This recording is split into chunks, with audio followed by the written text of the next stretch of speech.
चौथी पास राजा। किस किसने सुनी है ये कहानी?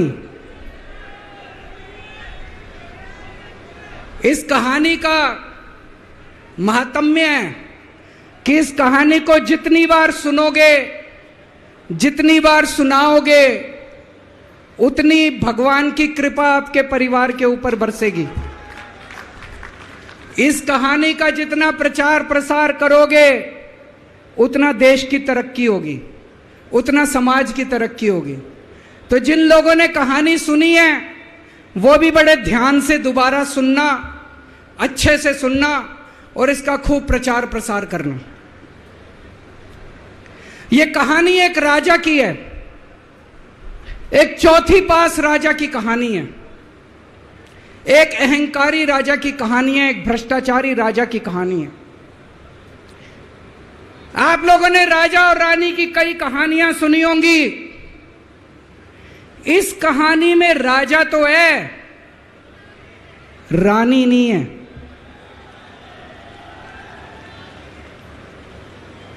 तो एक महान देश था, कई हजार साल पुराना देश।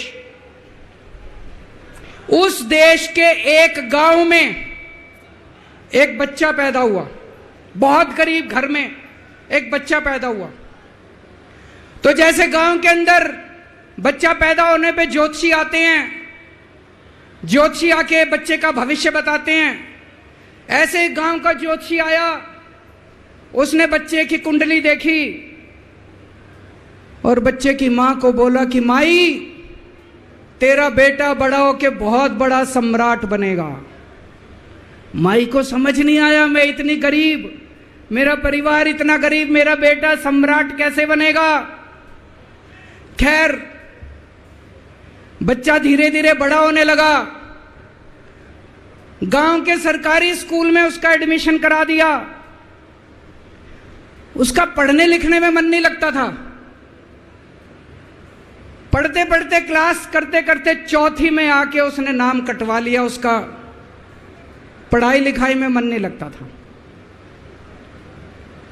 बगल में, गांव के बगल में एक रेलवे स्टेशन था।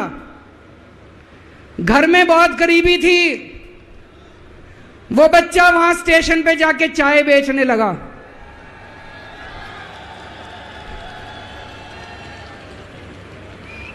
चाय बेच के अपना गुजारा करता था। वो भाषण बहुत अच्छा देता था, बचपन से ही बड़ा अच्छा भाषण देता था। गांव के लड़कों को इकट्ठा कर लेता और भाषण देना चालू करता। धीरे धीरे आसपास के गांव में फैल गया कि यह बच्चा भाषण बड़े अच्छे देता है। आसपास के लड़के भी इकट्ठे हो गए और जो मर्जी टॉपिक हो भाषण देना चालू कर देता था और रुकता ही नहीं था, घंटों घंटों तक भाषण देता रहता था। बच्चा बड़ा हुआ। ज्योतिषी ने कहा था बड़ा होके बच्चा उस महान देश का सम्राट बन गया। लेकिन राजा तो अनपढ़ था, उसे तो कुछ आता नहीं था। अफसर आते, उस अनपढ़ राजा से जहां मर्जी साइन करा लेते, जहां मर्जी जो मर्जी साइन करा लेते। वो राजा अनपढ़ था, उसे लगता था मैं अगर अफसरों से पूछूंगा तो मेरी कमजोरी सबके सामने प्रकट हो जाएगी। अफसरों को लगेगा मेरे को कुछ आता नहीं है।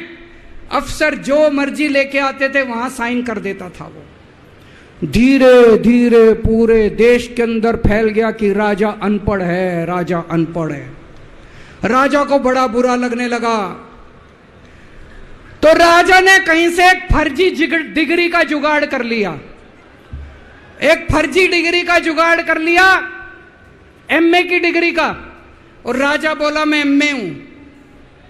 पर सच्चाई तो पूरे देश को पता थी, राजा तो अनपढ़ था। धीरे धीरे राजा अहंकारी भी होता गया। अहंकारी राजा और ऊपर से अनपढ़। जो मर्जी उस राजा के पास जाता और राजा से कुछ भी पास करा के ले आता। एक बार कुछ लोग गए, राजा को बोले जी नोटबंदी कर दो, नोटबंदी करने से भ्रष्टाचार खत्म हो जाएगा, आतंकवाद खत्म हो जाएगा। राजा को कुछ समझ नहीं आया, राजा की खूब चमची मारी उन्होंने। राजा ने एक दिन शाम को टीवी पे आके 8 बजे नोटबंदी कर दी। पूरे देश का बेड़ा गर्क हो गया दोस्तों। लंबी लंबी बैंकों के सामने लाइनें लग गई, कई लोग मर गए, दुकानें बंद हो गई, रोजगार बंद हो गए, बड़ी बड़ी इंडस्ट्री बंद हो गई, पूरे देश का बेड़ा गर्क हो गया। फिर एक दिन कोई आके बोला जी 2000 का नोट ले आओ।